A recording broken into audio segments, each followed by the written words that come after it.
নমস্কার।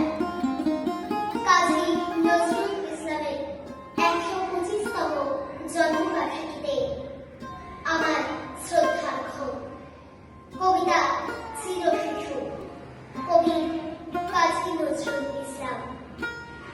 নাম হারা তুই পথিক শিশু, এলিয়াছি দেশ পাড়ায়, কোন নামে রাজ করলি কাপড়, বাঁধন হারার কোন কারায়ে, আবার মনের মতন করে কোন নামে বল ডাকবো তোরে, পথ খোলা তুই এই শেখরে, ছিলি ওরে এটি ওরে, বারে বারে নাম হারায়ে, ওরে জাদু হরে মানিক, আধার ঘরের রতনমণি, ক্ষুধিত ঘর করলি এনে, ছোট্ট হাতের একটু ননি।